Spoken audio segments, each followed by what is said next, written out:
ಶಿವಸೂತ್ರ ಪ್ರವಚನ ಮಾಲಿಕೆ. ಕಳೆದು ಹೋಯಿತು ಸ್ವರ್ಣಯುಗ, ಉಳಿದಿದೆ ಸ್ವರ್ಣಧೂಳಿನ ಶೇಷ. ಓಶೋ. ಚಾಪ್ಟರ್ 1, ಜೀವನ ಸತ್ಯಾನ್ವೇಷಣೆಯ ದಿಶೆಯಲ್ಲಿ. ರೆಕಾರ್ಡಿಂಗ್ 8.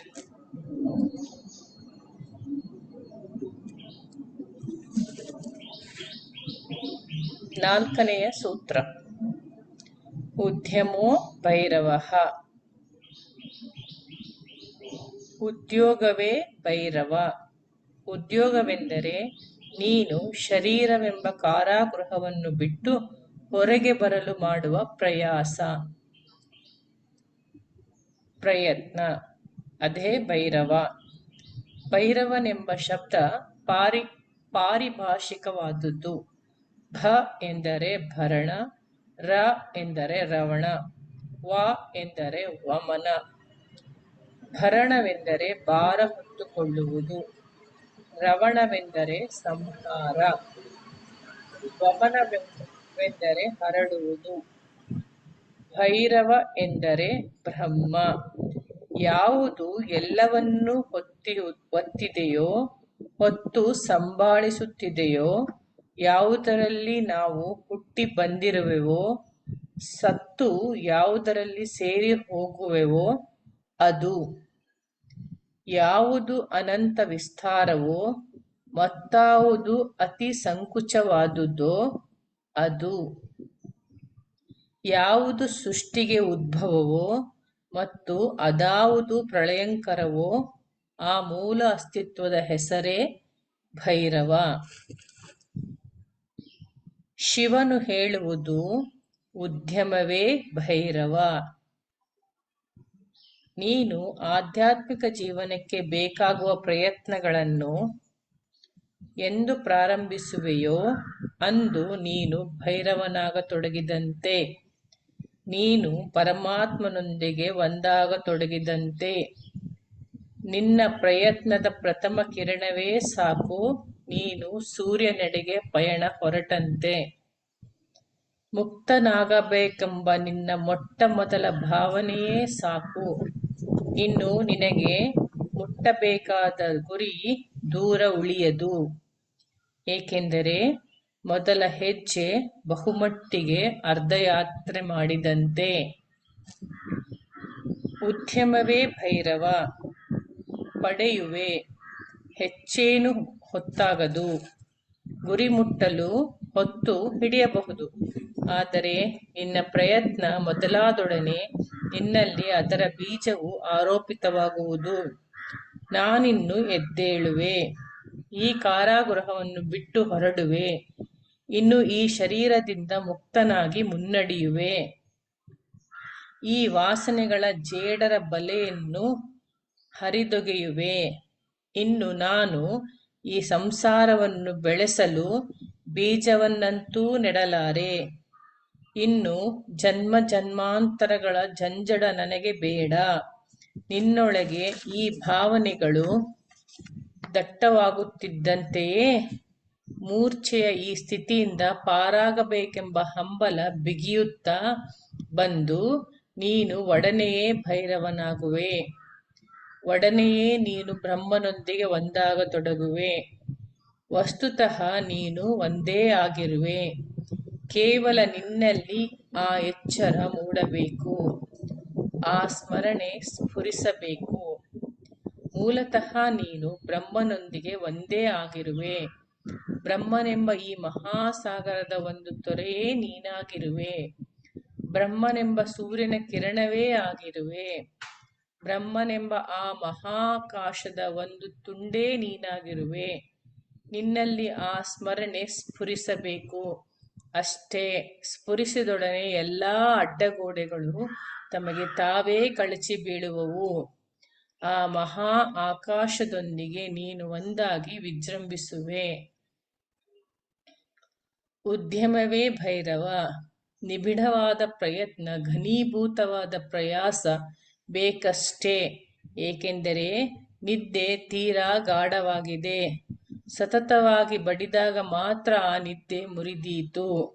ಆಲಸ್ಯ ಮಾಡಿದರೆ, ಉದಾಸೀನ ಮಾಡಿದರೆ ಆಗದು.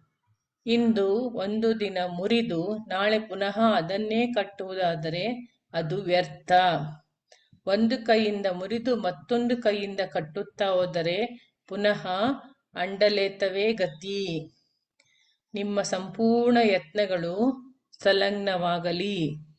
ಸಂಲಗ್ನವಾಗಲಿ. ಕೆಲವು ಮಂದಿ ನನ್ನ ಬಳಿ ಬಂದು ಹೇಳುವರು, ನಾವು ಮಾಡುತ್ತಲೇ ಇದ್ದೇವೆ, ಆದರೆ ಏನೂ ಪ್ರಯೋಜನವಾಗುತ್ತಿಲ್ಲ. ಆಗ ನಾನು ಅವರ ಮುಖವನ್ನು ನೋಡುತ್ತೇನೆ. ಅವರು ಏನೂ ಮಾಡುತ್ತಿಲ್ಲ, ಮಾಡಿದರೂ ಅಷ್ಟಿಷ್ಟು ಮಾಡುವುದು ಬಿಡುವುದು, ಅಥವಾ ಒಲ್ಲದ ಮನಸ್ಸಿನಿಂದ ಯಾವ ಹುಮ್ಮಸ್ಸೂ ಇಲ್ಲದಂತೆ ಮಾಡುವುದು. ಕಣ್ಣ ಮುಂದೆ ನೊಣ ಬಂದರೆ ಅದನ್ನು ಓಡಿಸುವಂತೆ ಬೇಸರದಿಂದ ಮಾಡುವುದು. ಅದರಲ್ಲಿ ಜೀವವಿಲ್ಲ, ನಿಷ್ಠೆ ಇಲ್ಲ, ಆದ್ದರಿಂದ ಯಾವ ಪ್ರಯೋಜನವೂ ಆಗದು. ಆದರೆ ಅವರು ಬರುವ ವೈಖರಿ ಹೇಗೆ? ಪರಮಾತ್ಮನ ಮೇಲೆಯೇ ಅವರು ಕರುಣೆ ತೋರುವರೇನೋ ಎಂಬಂತೆ ಅವರ ಮಾತು. ಆದ್ದರಿಂದ ದೂರು ಮಾಡಲು ಬಂದಿರುವವರು. ಎಲ್ಲೋ ಏನೋ ತಪ್ಪಾಗಿ ಬಿಟ್ಟಿದೆ, ಏನೋ ಅನ್ಯಾಯವಾಗಿ ಹೋಗಿದೆ, ಬೇರೆಯವರಿಗೆಲ್ಲ ಪ್ರಯೋಜನವಾಗುತ್ತಿದ್ದು ತಮಗೆ ಮಾತ್ರ ಆಗುತ್ತಿಲ್ಲವೆಂದರೆ ಅವರ ಮೇಲೆ ಬಹಳ ಅನ್ಯಾಯವಾಗುತ್ತಿದೆ ಎಂದು ಅವರ ದೂರು. ಈ ಜಗತ್ತಿನಲ್ಲಿ ಅನ್ಯಾಯ ಆಗುವುದೇ ಇಲ್ಲ. ಇಲ್ಲಿ ನಡೆಯುವುದೆಲ್ಲ ನ್ಯಾಯವಾಗಿಯೇ ನಡೆಯುವುದು. ನ್ಯಾಯ ಅನ್ಯಾಯವೆಂದು ಹೇಳಲು ಇಲ್ಲಿ ಯಾವ ಮನುಷ್ಯನೂ ಕುಳಿತು ಮಾಡುತ್ತಿಲ್ಲ. ಈ ಜಗತ್ತಿನಲ್ಲಿ ಕೆಲವು ನಿಯಮಗಳಿವೆ. ಆ ನಿಯಮಗಳ ಹೆಸರೇ ಧರ್ಮ. ನೀವು ದಾರಿಯಲ್ಲಿ ಅಡ್ಡಾದಿಡ್ಡಿ ನಡೆದರೆ ಬೀಳುವಿರಿ, ನಿಮ್ಮ ಮೊಣಕಾಲು ಮುರಿಯುವುದು. ಹಾಗೆಂದು ನೀವು ಕೋರ್ಟಿಗೆ ಹೋಗಿ ಗುರುತ್ವಾಕರ್ಷಣೆ ನನ್ನ ಮೊಣಕಾಲನ್ನು ಮುರಿಯಿತೆಂದು ದಾವೆ ಹೂಡಲು ಬರುವುದೇನು? ಗುರುತ್ವಾಕರ್ಷಣೆಗೆ ನಿಮ್ಮನ್ನು ಕೆಳಕ್ಕೆ ಕೆಡವಬೇಕೆಂಬ ಉದ್ದೇಶವೇನೂ ಇಲ್ಲ. ನಿಮ್ಮನ್ನು ಎತ್ತಿ ನಿಲ್ಲಿಸಬೇಕೆಂದೂ ಇಲ್ಲ. ನೇರವಾಗಿ ನಡೆದರೆ ಅದು ನಿಮ್ಮನ್ನು ಸಂಭಾಳಿಸುವುದು, ಅಡ್ಡಾದಿಡ್ಡಿಯಾಗಿ ನಡೆದರೆ ಅದು ನಿಮ್ಮನ್ನು ಕೆಡುವುದು. ಅದಕ್ಕೆ ಕೆಡವಬೇಕೆಂದೂ ಏನೂ ಇಲ್ಲ, ನಿಮ್ಮನ್ನು ಸಂಭಾಳಿಸಿ ಹಿಡಿಯಬೇಕೆಂದೂ ಇಲ್ಲ. ಈ ಜಗತ್ತಿನ ನಿಯಮ ತಟಸ್ಥವಾದದ್ದು. ಆ ತಟಸ್ಥ ನಿಯಮದ ಹೆಸರು ಧರ್ಮವೆಂದು ಅದನ್ನು ಹಿಂದೂಗಳು ಋತ್ ಎಂದು ಕರೆದಿರುವರು. ಅದು ಪರಮ ನಿಯಮ. ಅದಕ್ಕೆ ನಿಮ್ಮ ಮೇಲೆ ಯಾವ ಪಕ್ಷಪಾತವೂ ಇಲ್ಲ. ಕೆಡವಬೇಕೆಂದಿಲ್ಲ, ಎತ್ತಬೇಕೆಂದೂ ಇಲ್ಲ. ಸರಿಯಾಗಿ ನಡೆಯತೊಡಗಿದೊಡನೆ ಅದು ನಿಮ್ಮನ್ನು ಸಂಭಾಳಿಸುವುದು. ನಿಮಗೆ ಬೀಳಬೇಕೆಂದರೆ ಇದ್ದರೆ ಅದು ನಿಮ್ಮನ್ನು ಬೀಳಿಸುವುದು. ಎರಡೂ ಸ್ಥಿತಿಗೂ ಅದು ನೆರವಾಗುವುದು. ನೀವು ಕೆಳಗೆ ಬೇಕಿದ್ದರೂ ಅದನ್ನು ಉಪಯೋಗಿಸಿಕೊಳ್ಳಬಹುದು, ನೀವು ಹೇಗೆ ಬೇಕಿದ್ದರೂ ಅದನ್ನು ಉಪಯೋಗಿಸಿಕೊಳ್ಳಬಹುದು. ಅದು ಮುಕ್ತವಾದುದು. ಅದರ ಬಾಗಿಲು ಮುಚ್ಚಿಲ್ಲ. ಅದರ ಬಾಗಿಲಿಗೆ ನೀವು ತಲೆ ಚಚ್ಚಿಕೊಳ್ಳಲು ಇಚ್ಛಿಸಿದಲ್ಲಿ ಚಚ್ಚಿಕೊಳ್ಳಬಹುದು. ಬಾಗಿಲನ್ನು ತೆರೆದು ಒಳಗೆ ಹೋಗುವ ಇಚ್ಛೆ ಇದ್ದಲ್ಲಿ ಹಾಗೆಯೂ ಮಾಡಬಹುದು. ಅದು ತಟಸ್ಥ. ಉದ್ಯಮವು ಭೈರವ. ಅತೀವ ಶ್ರಮ ಪಡಬೇಕು. ಉದ್ಯಮದ ಅರ್ಥವೇ ಗಾಢ ಪರಿಶ್ರಮವೆಂದು. ಆ ಶ್ರಮದಲ್ಲಿ ನೀವು ಸಮಗ್ರವಾಗಿ ಬರೆಯಬೇಕು. ಆಗ ಮಾತ್ರ ಅದು ಉದ್ಯಮವಾದೀತು. ಆಗ ನೀವು ಭೈರವನಾಗಲು ಹೊತ್ತು ಹಿಡಿಯದು. ಶಕ್ತಿ ಚಕ್ರದ ಸಂಧಾನದಿಂದ ವಿಶ್ವದ ಸಂಹಾರ ಸಾಧ್ಯ. ಇದು 5ನೆಯ ಸೂತ್ರ. In the next video. Thank you.